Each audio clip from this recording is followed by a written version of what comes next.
जमलेल्या माझ्या तमाम महाराष्ट्रप्रेमी बांधवांनो, भगिनींनो आणि मातांनो, काय कोणास ठाऊक पण परभणीत आल्यानंतर मी राहुलला म्हटलं की माझ्या होम पिचवरती आल्यासारखं वाटतं, मजा येते जरा, आणि तुम्ही आहातच तसे. सर्वप्रथम मी तुम्हाला खरोखर मनापासून साष्टांग दंडवत घालतोय. याचं कारण असं की गद्दारी झाल्यानंतर सुद्धा राहुल आहे, आपला संजय आहे आणि तुम्ही सगळे शिवसैनिक गद्दारीची कीड किंवा गद्दारीचा किडा या आपल्या गडाला लागू दिला नाहीत, म्हणून मी तुम्हाला खरोखर साष्टांग दंडवत घालतोय. लोकसभेला गड राखलात, आता लढाई विधानसभेची आहे आणि विधानसभेला आहे विशाल आहेत, वरपुडकरजी आहेत, राहुल तर आहेच आहे, आणि चौथे कोण आपले विजय भांबळेजी. या सगळ्यांना तुम्हाला विजयी करावंच लागेल, हे आपलं कर्तव्य आहे. कारण आत्ता जर का आपण विजय मिळवला नाही तर महाराष्ट्र आपल्या हातातनं गेला समजा. बस महाराष्ट्र हातातनं गेला समजा. तुम्ही म्हणाल असं काय बोलताय? हे एवढ्यासाठी बोलतोय की मी प्रत्येक ठिकाणी जातोय, तुडुंब गर्दी, अशीच तुफान, आणि मग मी काही प्रश्न विचारतो. तसाच तुम्हाला विचारतो, मुंबई कोणाच्या घशात घातली गेले?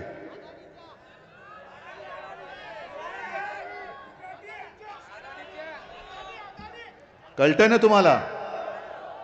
आपल्या हक्काची राजधानी मुंबई, जी काय मोदी शहाने आपल्याला आंदण नव्हती दिली, संयुक्त महाराष्ट्राचं आंदोलन करावं लागलं, रक्त सांडावं लागलं, आणि रक्त सांडल्यानंतर, बलिदान दिल्यानंतर, केल्यानंतर जी मुंबई आपण संघर्ष करून मिळवली, ती जर का हे अदानीच्या घशात घालत असतील तर मग यांचं राज्य परत आल्यानंतर तुमच्या सातबाऱ्यावरती अदानीचं नाव येणार नाही. कशावरून लावू शकतात ना? म्हणून ही कीड जिथल्या तिथे ठेचावी लागेल. मी तर सगळीकडे वचनच देतोय, आपलं सरकार आल्यानंतर अदानीच्या घशात घातलेली मुंबई मी पहिल्यांदा काढीन, बाहेर काढणार. अदानीला ज्या ज्या काही सुविधा सवलती दिल्या आहेत त्या सगळ्या मी रद्द करणार, आज जाहीर करून टाकतोय मी. आणि एवढंच नाही तर मुंबई तुमच्या हक्काची आहे, महाराष्ट्राची राजधानी आहे. या मुंबईवरती तुमचा सगळ्यांचा हक्क आहे, अदानीचा नाही. म्हणून अदानीला दिली जमीन मी काढून घेणार आणि मुंबईत आणि मुंबईच्या परिसरात माझ्या महाराष्ट्रातल्या युवकांना आणि युवतींना परवडणाऱ्या किमतीमध्ये स्वतःचं हक्काचं घर मी देणार. या गोष्टी करायच्या आहेत. आहे सगळीकडे जातोय, माझा उल्लेख भावी मुख्यमंत्री म्हणून केला जातोय, बरं वाटतं जरा. आत्ता सुद्धा विशाल म्हणाले की महाराष्ट्राचे भावी मुख्यमंत्री. ठीक आहे, तुमच्या नजरेत मी भावी मुख्यमंत्री असेन हे प्रेम राहू द्या असंच, कारण हे फार थोड्या लोकांच्या नशिबात येतं. पण मी मुख्यमंत्र्यासाठी लढत नाहीये, मी लढतोय तुमच्यासाठी, लढतोय महाराष्ट्रासाठी, लढतोय. माझा महाराष्ट्र मी तुटू देणार नाही, माझा महाराष्ट्र मी लुटू देणार नाही, मी झुकणार नाही, मी विकणार नाही. याच्यासाठी तुमच्या सगळ्यांच्या साथी सोबतीने आणि तुमच्याच भरोशावरती मी हे आव्हान स्वीकारलेलं आहे.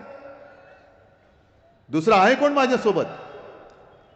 संपूर्ण सत्ता त्यांच्याकडे आहे, यंत्रणा त्यांच्याकडे आहे. तरी देखील उद्धव ठाकरेला ते संपवू शकत नाहीत. हे त्यांचं दुर्दैव आहे, माझं नाही.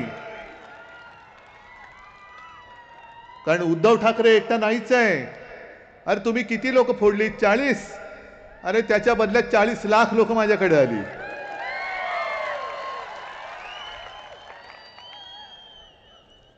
आणि मला नेमकं भान आहे की उद्धव ठाकरेला किंमत नाही, उद्धव बाळासाहेब ठाकरे या नावाला किंमत आहे. आणि बाळासाहेबांनी ही सगळी माझी जीवाभावाची माणसं, हे सुरक्षा कवच, हे त्यांनी मला दिले. ही माझी कमाई नाहीये. जो घराणेशाहीचा आरोप माझ्यावरती होतो ना, होय माझी वडिलोपार्जित संपत्तीच आहे. अमित शहा, मोदीजी आणि मिंदेला तर काय लाज लज्जाच नाहीये. पण त्यांच्या नशिबात वडिलोपार्जित अशी संपत्तीच नाहीये. आणि याचं कारण असं की ही कोणाची ढापलेली संपत्ती नाहीये, चोरलेली संपत्ती नाहीये. ही हिंदू हृदय सम्राट शिवसेना प्रमुखांनी स्वतःच्या विचारांनी कमावलेली संपत्ती आहे. माझे आजोबा प्रबोधनकार ठाकरे यांनी सुद्धा त्या काळामध्ये जी समाजसेवा केली, समाज सुधारणा केली, त्यातून लाभलेली संपत्ती आहे. आणि म्हणून मोदीजी, तुम्ही किती प्रयत्न करा, तुम्ही यांना माझ्यापासून तोडू शकत नाही, अजिबात तोडू शकत नाही. आता निवडणूक जवळ यायला लागले आणि यांच्या फेऱ्या सुरू झाल्या. आजपर्यंत यांना महाराष्ट्र किंवा आज सुद्धा महाराष्ट्र म्हणजे यांचं नोटा छापायचं मशीन त्यांना वाटतंय. महायुती म्हणजे काय, त्यांची महाराष्ट्राची अधोगती आणि गुजरातची प्रगती, याला म्हणतात महायुती. सगळं काही गुजरातला नेत आहेत, गुजरात गुजरात गुजरात. पण विशेष म्हणजे काल परवापासून मोदी आणि शहा महाराष्ट्रामध्ये येत आहेत. आज मी पण नांदेडला होतो, लोहा कंधार, आणि आपले पंतप्रधान सुद्धा होते. मला एका गोष्टीचं आश्चर्य वाटतं की लोकसभेची निवडणूक एक वेळ समजून जाऊ शकतो आपण की तिथे त्या लोकसभेमधनच पंतप्रधान होतात. पण राज्याच्या विधानसभा निवडणुकीत देशाचा पंतप्रधान एका फडतूस पक्षाच्या प्रचाराला कसा काय येऊ शकतो? जी काही शपथ मी घेतली होती, आज मोदीजी तिकडे म्हणाले की काँग्रेसला संविधान बदलायचंय. अहो, संविधान विधानसभेत नाही बदललं जात, लोकसभेत बदललं जातं. एवढं पंतप्रधानाला माहित नाही?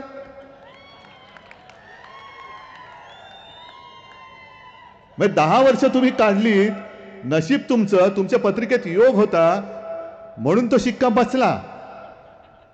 नाहीतर कोणाला विचारा, अरे बाबांनो, संविधान जर का बदलायचं असेल तर उद्या ग्रामपंचायतीच्या निवडणुकीत सांगतील की काँग्रेसला संविधान बदलायचंय. काय सांगतात नाही यांचा भरोसा. पण त्यांच्याकडे आता मुद्दे शिल्लक नाही राहिलेले. काँग्रेस म्हणते, मी काय काँग्रेसचा प्रचारक, म्हणजे प्रचारक आता महाविकास आघाडीचा म्हणून जरूर आहे, पण मी काय काँग्रेसचा प्रवक्ता नाहीये. काँग्रेस आता म्हणते लाल पुस्तक घेऊन फिरते संविधानाचं, ज्याच्यामध्ये पानं कोरी आहेत. तुम्ही कधी पाहिलं, कधी गिरी केली तुम्ही हेरगिरी? अजून तुमची सवय मोडत नाही हेरगिरी करायची. मी स्वतः ते पुस्तक पाहिले परवाच्या सभेमध्ये. मी सुद्धा एक ते घेतलं मागून की बघू काय आहे, आणि त्याच्यामध्ये व्यवस्थित घटना अगदी छान छापलेली आहे. पण तुम्ही येताय, वाटेल ते बोलताय. अमित शहा तर अजून त्यांचं तेच टायर चालू आहे. उद्धव ठाकरेंना आदित्य ठाकरेला मुख्यमंत्री करायचंय आणि शरद पवारांना, सुप्रिया सुळेंना मुख्यमंत्री करायचंय. अहो, पहिले तुम्हाला जय शहाला काय करायचं ते तर सांगा. मी आज दुपारी मी बोललो, तुम्ही टीव्हीवर पाहिलं असेल तर म्हणाल तेच बोलताय, पण परत बोललंच पाहिजे. चला अमित शहाजी, मी आव्हान देतो, तुमचा जो पोरगा आहे जय शहा, त्याने विराट कोहलीचा विक्रम मोडलाय की नाही मला कल्पना नाही. इकडे क्रिकेट किती लोक खेळतात? सगळेच खेळता ना. मग त्यांनी यावं आणि यांच्यापैकी कोणाशी तरी क्रिकेट खेळून दाखवायचं.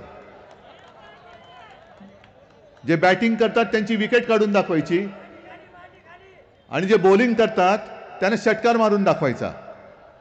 आणि एवढं जर का जय शहानी करून दाखवलं तर मग मी म्हणेन केवळ आपल्या देशाच्याच क्रिकेट कंट्रोल बोर्डाचं नाही, जगाच्या क्रिकेट कंट्रोल बोर्डाचं नाही, संपूर्ण गुरु, बुध, मंगळ, शुक्र, आणखीन काय असेल सगळ्या ग्रहांचे क्रिकेट क्लब एकत्र करून त्याचा अध्यक्ष जय शहाला करा. पण तुम्ही तुमच्या फोनवरनं त्याला अध्यक्ष करता. आणि सगळ्यात एक संतापजनक गोष्ट ही मी आत्ता येताना ऑनलाईन पेपरमध्ये वाचली. मोदी काल परवापासून महाराष्ट्रात फिरतायत. देशाचे गृहमंत्री महाराष्ट्रामध्ये फिरतायत. यांना काय कामधंदा यांनी सोडून दिलेला आहे. तिकडे चीन घुसतो ढेंगेमध्ये. त्याच्याबद्दल काही बोलायची हिंमत होत नाही. येऊन जाऊन इकडे उद्धव ठाकरे उद्धव ठाकरे उद्धव ठाकरे. पण मोदीजी तुम्ही पंतप्रधान आहात देशाचे. अमित शहाजी तुम्ही गृहमंत्री दुर्दैवाने आहात आमच्या देशाचे. तुमचं काम काय आहे? तुमच्या पक्षाचा प्रचार करणे हे तुमचं काम नाही. त्याच्यासाठी तुम्हाला मंत्री बनवलेलं नाही. ज्या वेळेला पंतप्रधान मोदी इकडे भाषण करत होते, ज्या वेळेला अमित शहा इकडे महाराष्ट्रामध्ये आपल्यावरती टीका करणारे भाषण करत होते, त्याच वेळेला मणिपूरमध्ये एका 31 वर्षाच्या महिलेवरती बलात्कार करून तिला जिवंत जाळण्यात येत होतं. जिवंत. काय उत्तर आहे? त्या मणिपूरमधला तो जिल्हा आहे जिरीबाग जिल्हा. 31 वर्षाची महिला, 3 मुलांची आई, केला तिच्यावरती बलात्कार आणि जाळून टाकली जिवंत. नवरा तिचा पोलीस स्टेशनमध्ये जाऊन तक्रार करतोय. तक्रार घेतली की नाही माहित नाही, पण अजूनही आरोपींची ओळख पटलेली नाही. मग ती जी तिकडे त्या अत्याचाराला बळी पडली ती यांची काही लाडकी बहीण नव्हती? आपल्या देशामध्ये महिलांची आबरू लुटली जाते. आबरू लुटून तिला जिवंत जाळलं जाते. तिचं घर पेटवलं जातंय. आणि तुम्ही निर्लज्जपणाने आमच्या इकडे येऊन आमच्या नागरिकांकडनं मतं मागताय. कशासाठी मतं पाहिजेत? मणिपूरमध्ये सरकार कोणाचं आहे? काँग्रेसचं सरकार आहे. तुमचंच सरकार आहे तिकडे. इकडे जरा काय झाल्यानंतर आम्हाला तुम्ही डोळे वटारून दाखवत होतात. मग तिकडे काय वटारताय तुम्ही? का वाटाणे झाले तुमच्या डोळ्याचे? हा सगळा निर्लज्जपणाचा कळस आहे. देशात काही झालं तरी चालेल, पण आमचे मग एक काम करा, मोदीजी तुम्ही आता प्रधानमंत्री राहू नका, अमित शहा तुम्ही प्रधानमंत्री गृहमंत्री राहू नका, तुम्ही ती पदं सोडा पहिली. आणि जसे आमच्या पक्षाचे स्टार प्रचारक आहेत तसे तुम्ही जरूर भाजपाचे स्टार प्रचारक व्हा. आम्हाला काही म्हणणं नाही. पण देशाचं महत्वाचं पद तुमच्याकडे दिल्यानंतर एक तर तुमचा पक्ष शिल्लक राहिलेला नाहीये. जसं काल परवा मी म्हटलं की भाजप आता हा संकरित पक्ष झालेला आहे. संकरित म्हणजे काय? सगळी दुसऱ्या पक्षाची बीज ही त्यांच्या राजकीय गर्भात टाकलेली आहेत भाजपच्या. आणि त्यातून आता तिळबागडं काय चाललेलं आहे तो भारतीय जनता पक्ष असं ते म्हणतायत. हे बघा ना, आज दोघं जण भारतीय जनता पक्षाचे कट्टर कार्यकर्ते हे शिवसेनेत आले. कारण असे अनेक कार्यकर्ते आहेत त्यांना आजचा हा भाजपा हा मान्यच नाहीये. मला काही जण फोन करून सांगतात की उद्धवजी आम्ही तुमच्या सोबत आहोत, उघड येऊ शकत नाही. पण हे जे काय चाललंय म्हणजे ह्या 2 जणांनी आमचा पक्ष संपवून टाकला. यांना कोण हवंय तरी कोण? कारण लोकसभा निवडणुकीच्या वेळेला जे.पी. नड्डा यांचे अध्यक्ष बोलले होते, आता आम्हाला संघाची पण गरज नाहीये, भाजप आता इंडिपेंडंट झालेला आहे. अरे ज्यांनी तुम्हाला जन्म दिला, मग तुमच्यात आणि मग आमच्या गद्दारामध्ये फरक तो काय राहिला? आमचे गद्दार त्यांना तुम्ही खतपाणी घातलं, तुम्ही त्यांना सुरतेला घेऊन गेलात आणि शिवसेनेवरती दावा ते करतायत. मग ते जसं शिवसेना संपवायला निघालेत तसं नड्डा संघाला संपवायला निघालेत की नाही हे भाजप आणि संघाने ठरवावं. मग जी माणसं उपकार कर्त्यावरती वार करतात ती तुमच्यावरती दया दाखवू शकतात. जे पंतप्रधान मणिपूर पेटतंय, अजूनही महिलेवरती अत्याचार होतोय, तिकडे जायचं नाव काढत नाहीत, ते पंतप्रधान आपल्यावरती संकट आलं तर धावून येतील असं तुम्हाला वाटतं? आणि कधीतरी कोरोना काळामध्ये पंतप्रधान आपल्या राज्यात आले होते. आपत्ती झाल्यानंतर निसर्ग आलं होतं, तिकडे किनारपट्टीवरती त्योक्ते वादळ आलं होतं. गुजरातमध्ये गेले, पण महाराष्ट्रामध्ये आलेले नाहीत. येण्याची गरज पण नव्हती, कारण आपलं सरकार होतं, समर्थ सरकार होतं. आपण त्यावेळेला केंद्राचे जे काही NDRF वगैरे काय असतं त्यांच्या निकषापेक्षा जास्त मदत ही त्यावेळेला आपल्या सरकारने त्या आपत्तीग्रस्तांना केली होती. आम्ही कधी एका पैशासाठी केंद्रासमोर हात पसरला नव्हता आणि तरी देखील आपल्या सरकारने शेतकऱ्यांना कर्जमुक्त केलं होतं की नव्हतं हे एकदा मला तुम्ही सांगा. मिळाली होती ना तुम्हाला कर्जमुक्ती? मग आता यांची जी काही थेरं चालली आहेत, लाडकी बहीण म्हणून जाहिरातबाजी चालू आहे, अशी एक तरी जाहिरात किंवा एक तरी कार्यक्रम हा मी किंवा आपल्या मंत्रिमंडळातल्या कोणी असं केला होता? काय मिळाली की नाही, कर्जमुक्ती मिळाली की नाही असं करत फिरलो होतो? कारण आम्ही काही उपकार नव्हते केले, आम्ही कर्तव्य केलं होतं. आणि आज तुम्हाला मी सांगतो, आपल्या जाहीरनाम्यामध्ये जे म्हटलेलं आहे की आपलं सरकार आल्यानंतर पुन्हा एकदा शेतकऱ्यांना आम्ही कर्जमुक्त करू, हे एकदा करून दाखवलंय, पुन्हा करून दाखवू. आणि तुम्ही म्हणजे हे भाजपवाले जे घराघरामध्ये आगी लावतायत, लाडकी बहीण आमची पण बहीणच आहे, अहो तुम्ही कशाला तिची काळजी करताय? मग भावानी काय करायचं? या महिलांना विचारा, पैसे मिळत असतील त्यांना, पण 1500 रुपयामध्ये तुमचं घर चालतं का? चालतं? एकदा मला सांगा. हो असेल तर हो सांगा, माझं काही जबरदस्ती नाही तुमच्यावरती. चालतंय? अहो 1500 रुपये तुमच्यापर्यंत येईपर्यंत संपून जातात. महागाई एवढी वाढले, शेतकऱ्याला काय हमी भाव मिळत नाही. सोयाबीनचे भाव पडलेत, डाळीचे भाव पडलेत आणि गद्दारांचे भाव चढलेत. म्हणजे गद्दारांना 50 खोके, लाडक्या बहिणीला फक्त 1500. लाडक्या भावाला काहीच नाही, पण त्या भावाला आपण देणार आहोत, आपण देणार आहोत.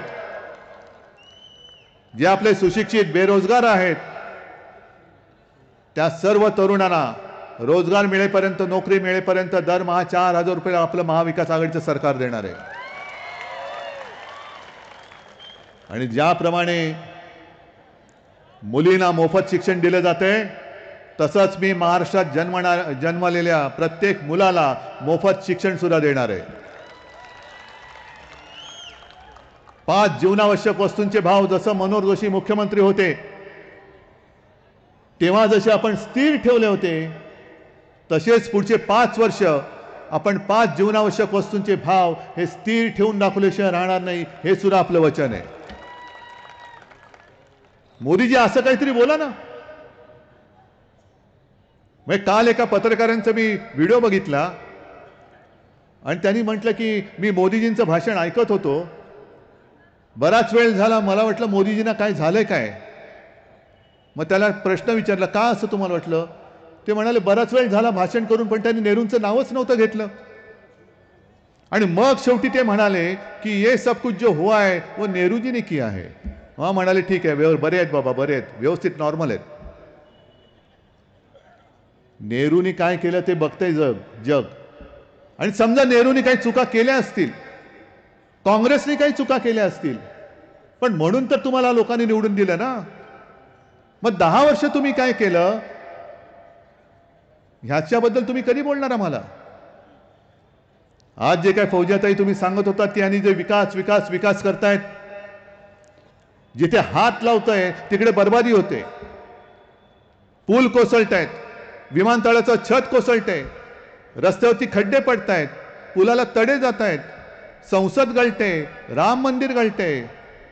एवढंच नाही तर एक मतं मिळवण्यासाठी त्या सिंधुदुर्ग किल्ल्याच्या समोर छत्रपती शिवाजी महाराजांचा जो पुतळा उभारला होता, या नालायक लोकांनी त्याच्यामध्ये सुद्धा पैसे खाल्ले, त्याच्यात सुद्धा भ्रष्टाचार केला आणि महाराजांचा पुतळा हा 8 महिन्याच्या आत कोसळून पडला. आणि आपले दाढीवाले बाबा म्हणतात, म्हणजे इथले मिंदे, ते म्हणतोय की वाऱ्याने पुतळा पडला. वा रे वा, वाऱ्याने मिंदेची दाढी नाही ती उडत. तुम्ही जे एक एक गद्दाराला जेवढे खोके दिले ना, तसेच तुम्ही त्या पुतळ्यामध्ये सुद्धा पैसे खाल्ले. ही महाराष्ट्राची थट्टा आहे. ज्या दैवताने, जगावं कसं हे शिकवलं, ज्या दैवताने आपल्या देशाला आरमार कसं असायला पाहिजे आरमाराची प्रेरणा दिली, म्हणून तुम्ही नौदल दिन तिकडे साजरा करायला गेलात आणि त्यांचा पुतळा 8 महिन्यात कोसळतो. मग एवढे तुमचे हात अशुभ आहेत की पुतळा सुद्धा तो कोसळतो. पण ही जखम महाराष्ट्र विसरणार नाही आणि महाराष्ट्र तुम्हाला माफ नाही करणार. तो काय तुमच्या कोणत्या तरी नेत्याचा पुतळा नव्हता, लावला काय पडला काय काय फरक पडत नाही असा तो पुतळा नव्हता. तो आमच्या दैवताचा पुतळा होता. आज जे शेतकरी पूर्णपणाने असे निराश झालेले आहेत की कोणी त्यांना भावच देत नाही, तेच त्या छत्रपती शिवाजी महाराजांनी सांगितलं होतं की गरीबाच्या भाजीच्या देठाला देखील हात लागता कामा नये. हा गरीब आहे, हा माझा अन्नदाता आहे, त्याचं रक्षण करणं हे माझं कर्तव्य आहे. आणि तसंच जसं गरीबाच्या भाजीच्या देठाला हात लागता कामा नये, तसं महिलेच्या केसाला सुद्धा धक्का लागता कामा नये. जो करेल त्याला देहांत प्रायश्चित्त मिळालंच पाहिजे, दिलंच पाहिजे, हातपाय तोडलेच पाहिजेत. तुमच्याकडे कोण तक्रार करून म्हणजे तक्रार द्यायला जायला सुद्धा महिला घाबरतात. बदलापूरमध्ये जी दुर्घटना झाली, जो अत्याचार झाला चिमुरड्या मुलीवरती, तिची आई आणि वडील हे कित्येक तास पोलीस स्टेशनमध्ये बसले होते. मुलीवरती अत्याचार झालाय, ती विव्हळते, आई वडील पोलीस स्टेशनमध्ये बसलेत, पोलीस दखल घ्यायला तयार नाहीत. आणि मग माहिती जशी बाहेर पडली आणि संपूर्ण बदलापूरकर रस्त्यावरती उतरले, रेल्वे ट्रॅकवरती उतरले, त्यावेळेला तक्रार घेतली. आणि एवढंच नव्हे तर ज्याने आंदोलन केलं त्यांच्यावरती गुन्हे टाकले, त्यांच्यावरती गुन्हे टाकले. हा कारभार. आणि तुम्ही महाराजांच्या पुतळ्याचं वंदन करणार, त्याला पुतळ्याला वंदन करणार. ही सगळी जी काही थेरं आहेत ही आता संपवायची वेळ आलेली आहे. म्हणून मी मगाशी जे सांगितलं की उठसूट सगळं गुजरातला नेत आहेत. तुम्ही सगळे शिकले सवरले किंवा काम करणारी लोक असाल, तुम्ही रोजगारासाठी कुठे जाणार? गुजरातला जाणार, अहमदाबाद. मुंबईमध्ये आलं का बुलेट ट्रेनने अहमदाबादला जाणार? काय माझ्या महाराष्ट्राने पाप तरी काय केले? कालच्या निवडणुकीच्या आधीपर्यंत जास्तीत जास्त खासदार 48 पैकी 42 आम्ही सुद्धा तुमच्या सोबत होतो. मोदीजी, महाराष्ट्राने तुम्हाला आशीर्वाद दिले नसते तर तुम्ही पंतप्रधान पदाची खुर्ची सुद्धा बघू शकला नसतात. विदर्भामध्ये मी काल परवाकडे होतो, 2 दिवस होतो. विदर्भवासियांना सुद्धा मी हेच सांगितलं की आजपर्यंत जास्तीत जास्त आशीर्वाद भाजपला विदर्भाने दिले होते. काय दिलं भाजपने विदर्भाला? जो एक टाटा एअरबसचा प्रोजेक्ट आपण विदर्भात आणू इच्छित होतो, महाविकास आघाडीचं सरकार असताना, तो निवडणुकीच्या तोंडावरती जखमेवरती मीठ चोळावं तसं त्यांनी अहमदाबादमध्ये त्याचा थाटामाटामध्ये उद्घाटन केलं की अरे महाराष्ट्र छोड़ दो यार, कुछ भी करो, वोट देते हैं वो, क्या फिक्र करना है उनकी, भोले लोग हैं, उनको कुछ भी बोलो, देते हैं वोट, इधर करो, सब इधर करो, गुजरात में करो, गुजरात में करो. मोदींना हे कळत नाही की इथे महाराष्ट्रामध्ये अनेक वर्ष गुजराती राहत आहेत, त्यांचं आणि आमचं काही भांडण नाहीये, होणार पण नाहीये. पण त्यांच्या मुलांनी सुद्धा उद्या कुठे जायचं नोकरी करायला? आणि हा सगळा प्रकार बघितल्यानंतर प्रश्न मी तुम्हाला विचारतोय, तुम्हाला महाराष्ट्र छत्रपती शिवाजी महाराजांचा पाहिजे का मोदी शांचा पाहिजे, अदानीचा पाहिजे? कोणाचा पाहिजे? छत्रपती शिवाजी महाराज की जय बोलणार की तुम्ही यांच्या नावाने जय जयकार करणार? आणि जर का खरंच छत्रपती शिवाजी महाराज आपल्या हृदयात असतील ना, तर हातामध्ये मशाल घ्या आणि या भ्रष्ट सरकारचा कारभार जाळून टाका. तुम्ही सगळ्यांनी असं धगधगत राहिलं पाहिजे. शेतकऱ्यांनो निराश होऊ नका, महिलांनो खचून जाऊ नका. प्रत्येकाने आता मैदानात उतरा. मी आहे बाळासाहेबांची मशाल, मी जाळून टाकणार या सरकारचा कारभार. आणि हा जर का तुम्ही निश्चय केला तर मला खात्री आहे हे 4 तर 4 आमदार आपले निवडून येतीलच, पण महाराष्ट्रामधून एक सुद्धा आमदार या महायुतीचा निवडून येणार नाही, येता कामा नये. या जिद्दीने तुम्ही सगळीकडे तुमचं मतदान होईल अशी हे बघा. हे चारही आमदार म्हणजे तुमचं उद्याचं भवितव्य आहे. तुमचं भवितव्य, तुमच्या मुलाबाळांचं भवितव्य हे तुम्ही ठरवायचे. निष्ठावंतांच्या हातात देणार, जो तुमच्या सोबत राहणार आहे त्याच्या हातात देणार, का पैशाला विकल्या जाणाऱ्या गद्दाराच्या हातामध्ये देणार.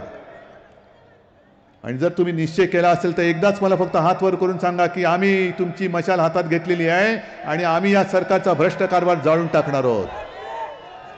मग जिथे हात असेल तिकडे हात, जिथे मशाल आहे तिकडे मशाल, आणि जिथे तुतारी फुकणारा मावळा असेल तिकडे तुतारी फुकणारा मावळा. मंजूर आहे?